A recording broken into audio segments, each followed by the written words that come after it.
Hello dear students, welcome to English class. Today we shall see the continued part of the lesson In the Kingdom of Fools written by A.K. Ramanujan. In the previous class we saw that the kingdom was with full of fools. They converted the days into night and the night into days. Once in the kingdom, the thief enters to the merchant's shop to steal things. While going back, the wall fell on him and he died there itself. His brother complains against the merchant to the king's court, and the king calls the merchant to give a punishment. But the merchant complains against the bricklayer. The king calls to the bricklayer, but the bricklayer complains against the dancing girl.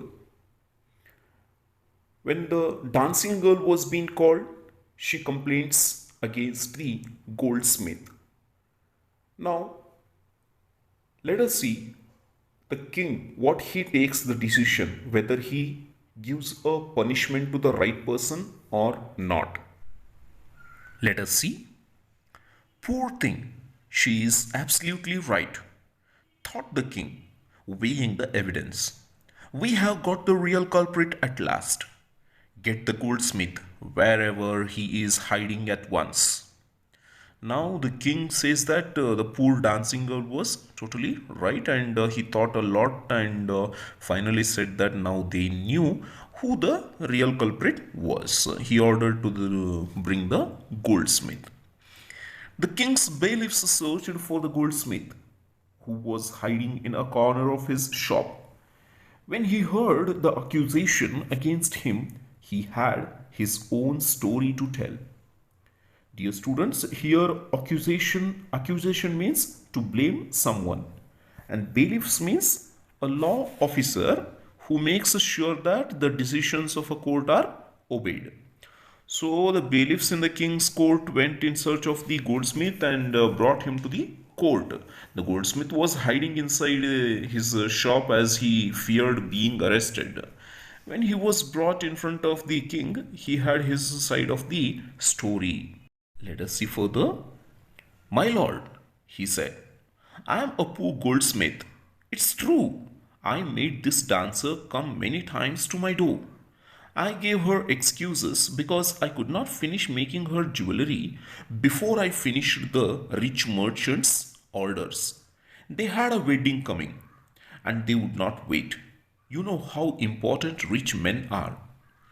So, dear students, here he said that the dancing girl was right, but he made many excuses and made her visit his shop again and again. But it was not his fault.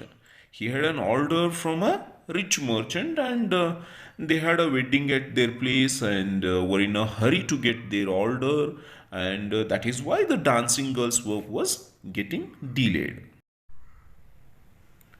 Who is the rich merchant who kept you from finishing this poor woman's jewelry, made her walk up and down, which distracted this bricklayer, which made a mess of his wall, which has now fallen on an innocent man and killed him? Can you name him? So here the king asked the goldsmith to name the rich merchant. The goldsmith named the merchant, and he was none other than the original owner of the house whose wall had fallen. Now justice had come full circle, thought the king, back to the merchant. When he was rudely summoned back to the court, he arrived crying, It wasn't me, but my father who ordered the jewelry. He is dead. I am innocent. Dear students, here the goldsmith said that the merchant was the same merchant whose house wall had fallen down. And justice has come full circle means that the story ended with the same person from whom it had started. The thief died under the wall of the same merchant whose jewelry this goldsmith was making. And once again, the merchant was called. He was crying and he knew that the king was foolish and he would give him death sentence. So he said that It was not he who had ordered the jewelry, but it was his father. Already his father was dead and it was none of his fault. But the king consulted his minister and ruled decisively. It's true, your father is the true murderer. He is dead, but somebody must be punished in his place. You have inherited everything from that criminal father of yours, his riches as well as his sins. I knew at once, even when I first set eyes on you, that you were at the root of this horrible crime. You must die. So, dear students, here the king consulted his ministers and gave the decision that the merchant's father was the murderer. The thief died because of him. As the merchant's father was not alive and somebody had to be punished for the crime, so said that the merchant's son, who had inherited everything from his father, would have to be take the punishment for his wrongdoing as well as. He added that when he had seen the merchant for the first time, at that moment, he had a feeling that he was the culprit. So the king announced that now the merchant would have to die. Let us see further. And he ordered a new stake to be made ready for the execution. As the servants sharpened the stake and got it ready for the final impaling of the criminal, it occurred to the minister that the rich merchant was somehow too thin to be properly executed on the stake. He appealed to the king's common sense. The king too worried about it. Dear students, here stake means a post with a sharp pointed end used to pierce through something. And execution means an official killing of someone. And lastly, impaling means to push a sharp pointed post through something. So, dear students, when this new weapon was getting ready, the minister felt that the merchant was very thin and he could not be executed in this way. So he told this to the king and king got worried. What shall we do? He said, when suddenly it struck him that all they needed to do was to find a man fat enough to fit the stake. The servants were immediately sent all over the town looking for a man who would fit the stake, and their eyes fell on the disciple who had fattened himself for months on bananas and rice and wheat and ghee. So the king got an idea that they should catch hold of a man who was fat enough to be executed with the stake. The merchant would not be put to death because he was too thin to be executed with a stake. They thought of punishing another person instead of the merchant, one who was fat enough to be executed with the stake. So finally, the king sent his servants around the kingdom to look for a man who was fat enough to be executed with the stake. They found the guru's disciple who had become very fat because of overeating. What have I done wrong? I am innocent. I am a sannyasi, he cried. That may be true, but it's the royal decree that we should find a man fat enough to fit the stake, they said, and carried him to the place of execution. Dear students, here decree means order. So the disciple said that he was a sannyasi, he had not done anything wrong, he was innocent. Then why were they taking him to the court?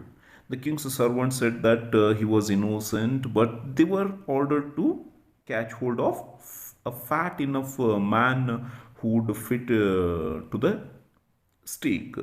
And he was fit for it, and that is why they were taking him along. Let us see next. Continue. He remembered his wise guru's words. This is a city of fools. You don't know what they will do next. So the disciple is reminded of his guru, that Guruji, who was a wise man, had told him that it was a city of fools and they could harm him. Now they were taking him along to execute him. Let us see next. While he was waiting for death, he prayed to his guru in his heart, asking him to hear his cry wherever he was. The guru saw everything in a vision. He had magic power. He could see far and he could see the future as he could see the present and the past. So the helpless disciple prayed to his guru and asked him to come to his rescue. The guru could visualize the disciple's message due to his magical power. He could see everything. He could see the future, the present, and the past. He could see everything in the vision. So he arrived at once to save his disciple, who had got himself into such a scrape through love of food. Dear students, here scrape means a difficult situation that one has got into. So here the guru arrived there to save his disciple. The disciple was trapped in a difficult and serious situation. They were about to execute him, although he had not done anything wrong. So the guru came to rescue him from his this situation. Let us see further. As soon as he arrived, he scolded the disciple and told him something in a whisper. As the guru met his disciple, he scolded him because he did not obey him and stayed back. He whispered something in his ears. Then he went to the king and addressed him. O wisest of kings, who is greater, the guru or the disciple? Of course, the guru, no doubt about it. Why do you ask? Then put me to the stake first. Put my disciple to death after me. So here the guru tried to trap the king in his words. So he asked him who was greater between the guru and his disciple. The king replied that of course the guru was greater, and the guru said that for this reason the king must execute him before executing his disciple. Let us go further. When the disciple heard this, he understood and began to clamor, me first! You brought me here first! Put me to death first, not him! Dear students, here clamor means to insist on something. So when disciple heard his guru's words, he started shouting that he wanted to die first. The guru and the disciple now got into a fight about who should go first. The king was puzzled by this behavior. He asked the guru, why do you want to die? We chose him because we needed a fat man for the stake. So, dear students, when the guru and disciple started arguing that who would die first, the king got confused. He asked the guru that why did he want to die? Then they had caught the disciple because he was a fat and they wanted a fat man who could be executed with the stake. You shouldn't ask me such questions. Put me to death first, replied the guru. Why? There is some mystery here. As a wise man, you must make me understand. So, here the guru refused to reply. He said that he wanted to die before his disciple died. And the king felt that there was some mystery behind it. The guru wanted to die before his disciple and was so eager to die. Then there must be some reason behind it. So he wanted to know it. Will you promise me to put me to the death if I tell you? Asked the guru. The king gave him his solemn word. The guru took him aside, out of the servant's earshot, and whispered to him, do you know why we want to die right now? The two of us? We have been all over the world, but we have never found a city like this or a king like you. That stake is the stake of the God of justice. It's new. It has never had a criminal on it. So the guru asked the king to promise him that he could execute him first if he told him the secret about why he wanted to be executed first. And the king promised that he would execute him first. Then the guru took the king aside and slowly told him that they had roamed around the whole world but had not seen a city and the king like him. He added that the stake which they would use to kill the disciple was the stake of justice, as it was new. It had not killed any criminal still now. It's new. It has never had a criminal on it. Whoever dies on it first will be reborn as the king of this country. And whoever goes next will be the future minister of this country. We are sick of our ascetic life. It would be nice to enjoy ourselves as king and minister of for a while. Now keep your word, my lord, and put us to death. Me first, remember. So, dear students, here ascetic life means nothing but the life of a sannyasi, a strict life or a life of discipline. So, further, he said that the one who would die first on this stay would be reborn as the king of this kingdom. By telling all this, he is trying to trap the king. And the one who would die next would be reborn as the minister of this kingdom. So the guru added that he was tired of the life of a sannyasi, and he and his disciple wanted to live the life of a king and a minister. So he says that the king execute him first so that he is reborn as a king, and after him his disciple be executed so that he is reborn as a minister. The king was now thrown into deep thought. He did not want to lose the kingdom to someone else in the next round of life. He needed time. So he ordered the execution postponed to the next day and talked in secret with his minister. It's not right for us to give over the kingdom to others in the next life. Let us go on the stake ourselves and we will be reborn as king and minister again. Holy men do not tell lies, he said, and the minister agreed. Dear students, here postpone means to put off something for a later time. So here after listening to the guru, the king was in deep thought. He did not want that in the next life also his kingdom be snatched away from him itself. He discussed this matter with his minister, and the king told his minister that he did not want that in the next life also his kingdom be taken away by himself. He added that the person was a holy man and holy men do not speak lies.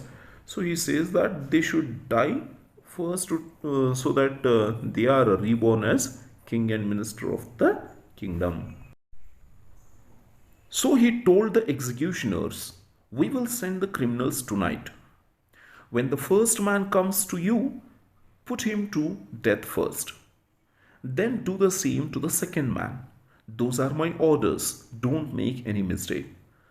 Dear students, the king told his executioners that he would send the criminals at that night. And firstly, they should execute a person who come first and then execute the second person. They should be very careful and not make any mistake also. That night, the king and his minister went secretly to the prison, released the guru and the disciple, disguised themselves as the two, and as arranged beforehand with loyal servants, were taken to the stake and promptly executed.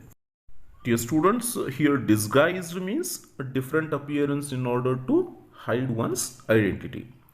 So at night, the king and his minister went to the prison where the guru and his disciple were kept. They wore the clothes of the guru and his disciple so that they resemble them. As it was told to the servants, they came and took them along and put them into the stake for execution. In this way, with his intelligence, the Guru was able to execute his foolish king and his foolish minister. When the dead bodies were taken down to be thrown to crows and vultures, the people panicked. They saw before them the dead bodies of the king and the minister. The city was in confusion. Dear students, here panic means frightened. When the dead bodies of the king and his minister were taken away to be thrown, the people trembled to see that dead bodies of their king and his minister. Everyone was trembling because the dead bodies were not of the guru and his disciple. Instead of they were the bodies of the king and his minister. All night they mourned and discussed the future of the kingdom. Some people suddenly thought of the Guru and the disciple and caught up with them as they were preparing to leave town unnoticed. So here everyone in the kingdom was mourning the death of the king and his minister. In the morning, some people thought of the Guru and his disciple and felt that they should go to them. As the Guru and his disciple were planning to leave the kingdom, the people stopped them. We people need a king and a minister, said someone. Others agreed. They begged the Guru and the disciple to be their king and their minister. So the people of the kingdom thought that they needed a king and the minister, and so they requested the Guru and his disciple to be the new king and minister of the kingdom. It didn't take many arguments to persuade the disciple, but it took longer to persuade the Guru. Dear students, here persuade means to convince. So the disciple agreed very quickly, but it took some time to make the Guru agree upon this decision. Let us see further. They finally agreed to rule the kingdom of the foolish king and the silly minister on the condition that they could change all the old laws. From then on, night would again be night and day would again be day, and you could get nothing for a dudu. It became like any other place. So here the Guru agreed to be the king of the kingdom, but on the condition that from then onwards everyone would work in the day and sleep at night. Also, the cost of things would vary and not be one dudu for anything as was the system earlier. It would be like any other place where everything had different rates. Finally, the Guru converted the kingdom of fools into a normal kingdom. So here ends the story, dear students. In the next class, we shall come up with the another new story. Thank you. Have a good day.